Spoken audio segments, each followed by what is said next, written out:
Welcome to Sunlit Brushstrokes. Today I'm going to be showing you how to paint an abstract background using watercolor pencils. You're going to be able to see a softer, more wet-on-wet effect, as well as how to achieve texture.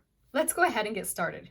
This is the reference photo I'm going to be using for this project. I've included a link for this photo below, and if you'd like to see how I transferred this photo onto watercolor paper to create my outline, I'll include the link to the video where I demonstrate that below as well, so that you can follow along if you want to do the same project. Now, usually when I do a watercolor pencil piece and I want a background for it, I'll typically tend to just grab my regular watercolor paint and paint with that and do like an abstract background. However, there are ways that you can work with just watercolor pencils, and that's what I'm going to be showing you today. And that's to use a surface like a cutting board, or in my case, I have a piece of paper that's got a pastel kind of a ground to it. So it's almost a little bit gritty, almost like very mild sandpaper. So I'm going to use this. But if you have a kitchen cutting board you want to designate just to the purpose of using for your watercolor pencils, you could also use a cutting board. So you could use either option here, but that's what I'm going to try. And then if I like the technique, I'm going to go ahead and buy a cutting board just for the purpose of using for my watercolor pencils, but I'll see how it works and whether it's something I want to keep doing. So this is a little bit of an experiment for me too, because as I said, I tend to use my watercolor paint for my underpaintings or my backgrounds. So this is going to be new. But what I'm going to do is go ahead and take the colors that I'm planning to use for my background. So I've got a kind of a golden color. So I'll scribble my colors on here and you'll see the colors that I'm using, and then you can go ahead and find colors that kind of match within your own set of watercolor pencils. Then this one is more of a burnt sienna, but a terracotta would be okay too. This is similar, I find, when I wet it. I find it's very similar to a terracotta. It's quite orange. Then I'm also going to grab my purple. And if you have a deeper, more muted neutral purple, that would work as well. This one is actually quite a vibrant purple, but that's what I'm using. And then finally, I'm going to use a darker blue. I'm going to add a little bit more of this yellow color because I think I'm going to use a lot of it. Now, as I said, this surface that I'm using is quite abrasive, and so I'm using a paintbrush that has already kind of, the tip is worn off, so I'm not using one of my most favorite brushes. It's a little bit rough already, so keep that in mind. If you're using kind of a rough surface, you might not want to use your best brushes. Even a cutting board, depending on how rough it is, you might still feel like you want to use a brush that's a little bit worn down. When I get to the later stages of the painting though, I do end up grabbing a couple of other watercolor pencils by Faber-Castell. One of them is kind of an earthy red. It's called Caput Mortuum, as well as a dark indigo. And as I said, these are things I ended up adding in closer to the end. Another supply you might consider using that I did not use on mine would be masking fluid. There's some very small sections on this painting, such as his little feet and the small feathers on his tail and just around his body, that are a little bit more challenging to work around when you're doing your background. And if you would prefer, you could put a little bit of masking fluid on them first, just to protect them while you work. As I said, I didn't do that with mine. I don't tend to use the masking fluid all too often, but you will see throughout this painting that I did kind of lose some of my shapes a bit. And so if you want to just maintain those whites, just mask them, and that'll probably make the process a bit easier, but it is optional, as I said. Before starting out on our actual painting, I decided to go ahead and do a quick sample to practice. So I have a small piece of my textured paper that I'm going to be using as my mini palette. And then I have a slightly larger piece of Arches 140-pound cold press paper, so that I'm using the same paper that I'm going to be doing my final project on. And I would recommend experimenting a little bit first with this technique on a smaller piece of paper, just so that you're more comfortable with it.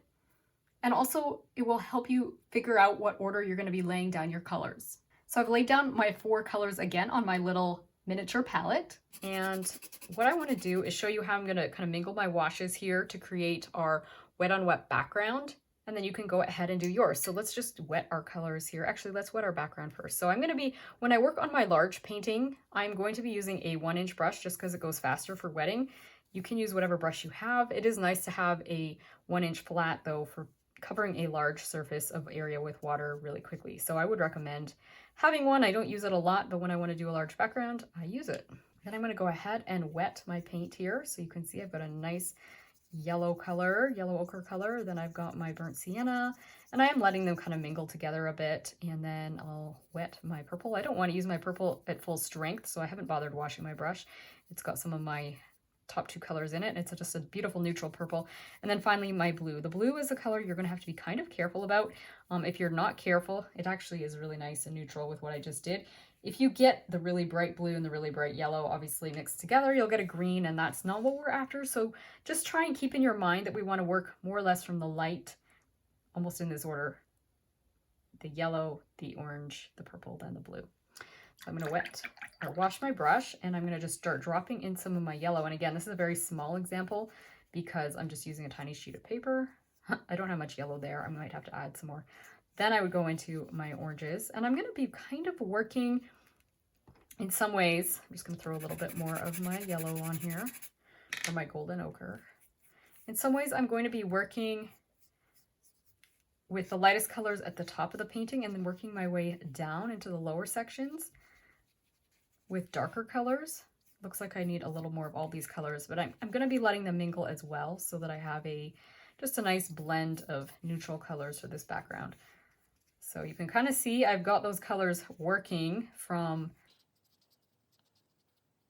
my light to my dark, but I'm not super happy with how they're mingling yet. So I'm going to just go ahead and drop some more of my yellows in there at the top and try and create a little bit more of a pattern. I feel like overall, yes, I want the pattern to run from top to bottom, but I just feel like this is looking very flat. So I'm going to just drop a little bit of this yellow in, kind of create a little bit of a design. So I'm just jiggling my brush around and trying to avoid the painted fence effect.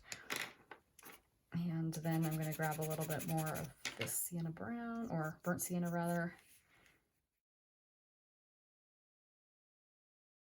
The colors are mingling and almost mushing together more than I'd like them to on my paint or on my watercolor paper, but it's okay. I just feel like it's, I'm not getting as much separation between the colors as I would like to have.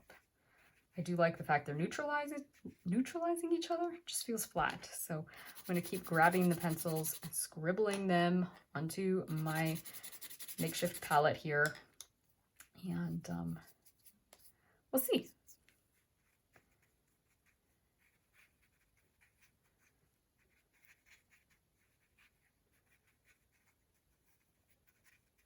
That's working a little bit better. And as I said, I will be kind of getting a bit of a top-down effect. I want the lightest areas at the top. And I'm going to grab my flat brush for a minute and create a little bit of texture at the bottom. I'm thinking I want the impression of like laying down leaves that are kind of laying down. So I want a little bit of a horizontal motion at the bottom. Again, this is all so wet that it's moving around really fast. Let's try this again.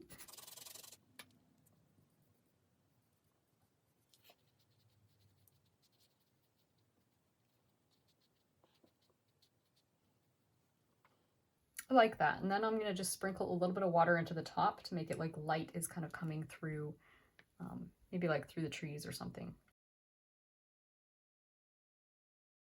I'm going to go ahead and grab my wider brush. You can absolutely still use a brush like this one. This is a number 10, or you could use a number 12. You can definitely use a round brush, but I often will grab like a 1-inch flat just because it will fill my paper quickly. And I'm going to wet everything but the bird and the fence posts. I might put a little bit of this on the fence posts, but I'm not 100% sure yet. So I'm going to leave them dry, and then I can kind of decide what I want to do as far as that goes. So I'm just going to go ahead and just get this thing nice and wet. Now you can come up to the edge of your bird with your brush if you want to, or you can just wait and get a little bit closer when you have a smaller brush in your hand and you feel a little bit more confident. Just make sure it's everywhere. And then I'm going to go grab my makeshift palette and get it in here, and I'm going to do a little bit of mixing. Again, this is my brush that's not my favorite. It's already kind of worn down. You can see as I wet this section, I've got a lot of paint because I've ground, as you know, ground that paint so that's very, very dense, and there's a lot of pigment here to work with. So I'll be able to work on a background with these. So I'm putting more water. I want this almost like, a very puddly palette. And both these colors I'm finding are a bit vibrant, so I'm going to be adding purple into them. So I'm just adding a little bit of water to my mixture, but I do like the idea of getting some purple into the yellow and purple into the terracotta color there, or burnt sienna. All right, and then some blue. So I've got a nice variety of kind of neutral colors here. First color I want to use is my yellows, because I'm going to be working lighter at the top and then getting darker as I come to the base of the painting. So let's just see what color we can get here that's a nice kind of gold color. I'm just going to drop it in. And I'm just kind of doing it a little bit randomly, a little bit bouncy. I'll add a little more water to this because I want the top area to be quite light. And I'm going to fill up my whole page, as you can tell. And I'm erring on the side of a little less pigment, and I will add as I go based on how it feels things are coming along.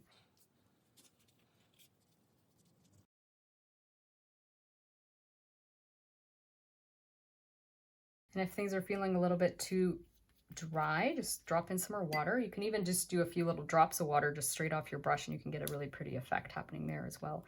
Whoops, got a little bit on my bird. I'm going to go ahead, and I think I might even let a little bit of this pigment run right into my fence post, so I have a little bit of an underpainting there on there. Nice, but not necessary. I'll just do that on a few of these back ones. The front ones I'll keep plain or just dry for now, and I'll do that later on. Okay, let's get some of these deeper colors, richer colors going.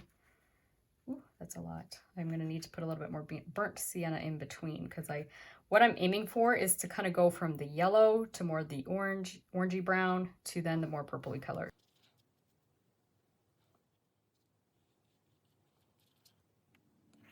I'm going to be coming back in with a bit of orange to make a nicer transition, I think, there. I'm just going to drop some of this along the bottom. It's actually quite dark.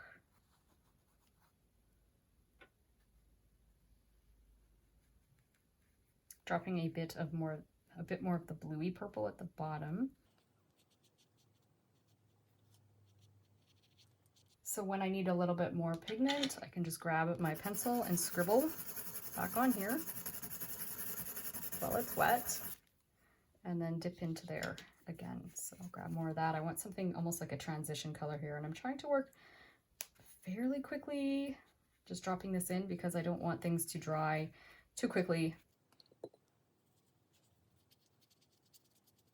I don't want to have too much brown. I do want more of that burnt sienna color in here, and I can always drop a little bit more of the yellow in here as well. And then when I get down here, I will be dropping more darks. Now I'm going to speed the video up for this stage because I played quite a lot with my color, experimenting with exactly what color I was after.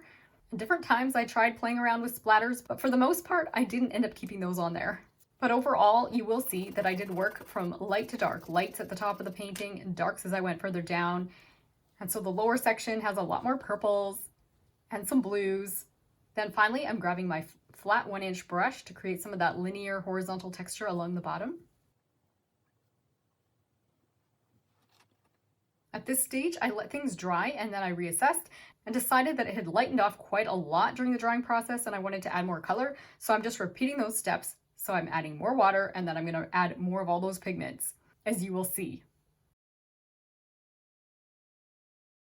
A lot of it really just has to do with playing with the color until you get what you want on your particular painting and the colors that you like. And as long as that paper is wet, you can just kind of keep adding more color, experimenting with your color. And that's the beauty of Arches watercolor paper, is it does maintain moisture for a reasonable length of time, and it does allow you to kind of keep playing with your washes, playing with your color until you've achieved that effect that you're after.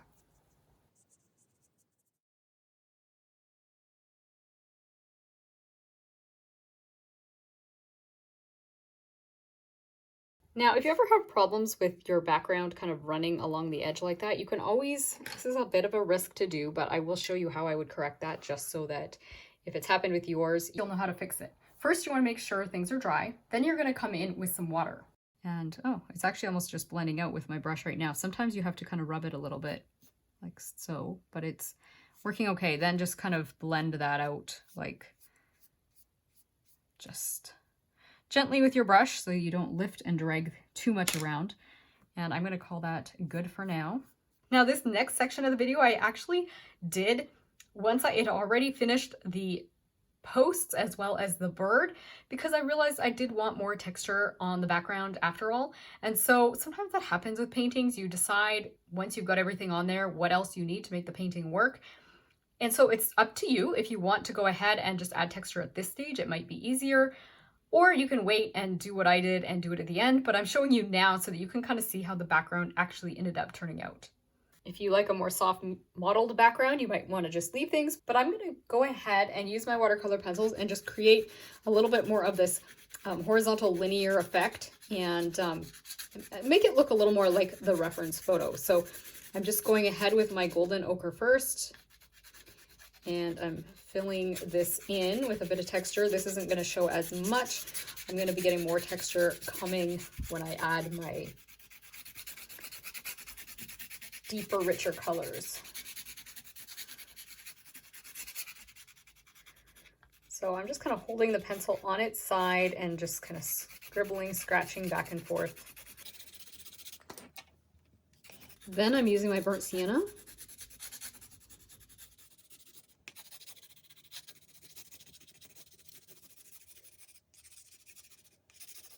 Okay, so now I'm going to use this Caput Mortuum and just add some of it in. I just feel like it will help to create a little bit more warmth, a little bit of redness, without going as extreme as the purple. The purple does work, or a combination of the purple and the burnt sienna. It just takes more work to blend it. And in this case, I'm not going to be blending as much.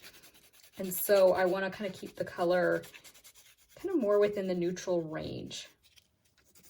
And because the lighting is kind of got a dappled effect in the reference photo, I decided I will go after that after all, but I'm going to try and maybe increase the amount of light. So I've left some sections sort of connecting them in this upper area where I'm hoping to have a little bit more light kind of almost coming through the trees or whatever is blocking most of the light in this image, and so that I have a little more light than what the reference photo has. And yet I'm going to try and achieve a little bit of that same effect of leaves or whatever these are on the ground, just a little texture.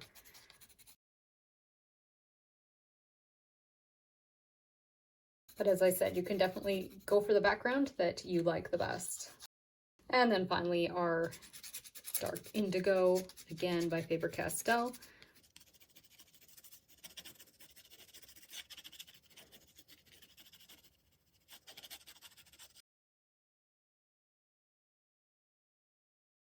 And I'm going to try and create some amount of connection between my darks in the same way that I created connection with my lights in the top of the image.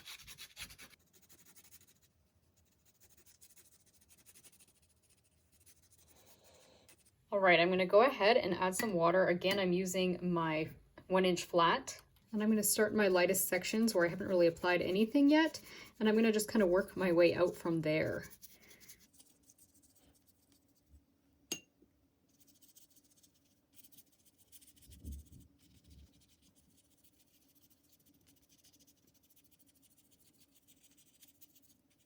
And I'm kind of going back and forth with my brush to kind of create a little bit of a crisscrossing. I'm letting the colors somewhat blend.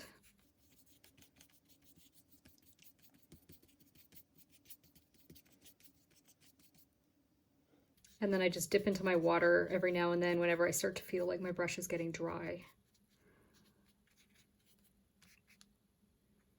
You're gonna have to be really careful as you kind of work near the bird. It's just very easy to kind of mess things up, either to create a halo around him or to get paint right on him. So just be really careful.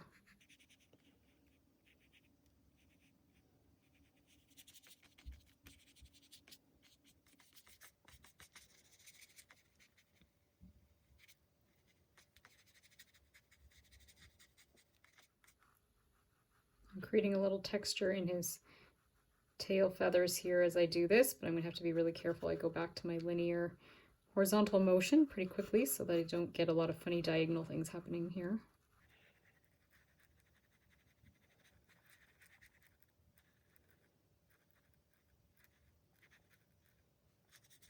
And if you feel like there's any colors you would like more of, you can always just go back to the drawing board, scribble a little bit onto your little swatch here.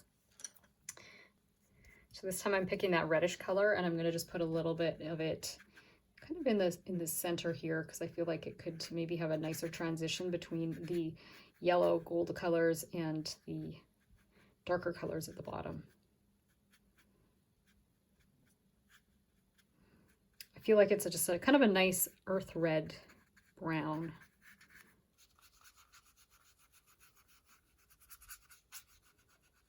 Picking up my lights again, and I'm going to try and kind of join these along in the top area.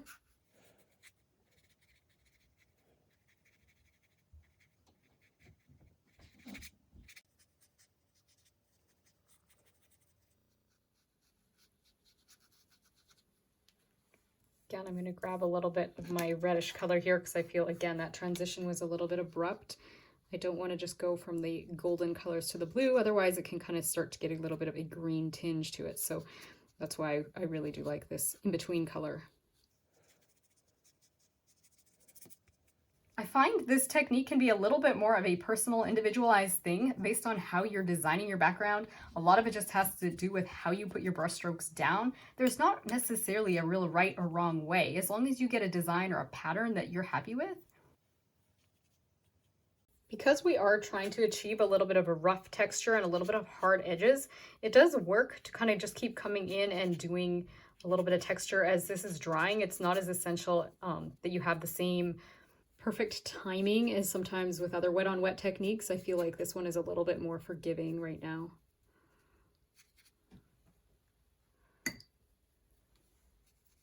Because you can kind of just soften edges as you work if you want softer edges, or you can also achieve those slightly harder edges. So I'm just kind of going back and forth between my colors until I'm happy with the amount of texture I have going on in my painting. And I'm most definitely inventing some of this. So there you can see how sometimes when you do a background, you can do one layer and then come back in and add another layer, or how you can add more texture. But I'm really looking forward to doing the fence posts along with you guys, as well as the bird. In the meantime, I hope this tutorial has brought a little taste of God's beauty and peace into your everyday life, and that it's inspired you to continue enjoying your own creative journey. See you again soon. Bye.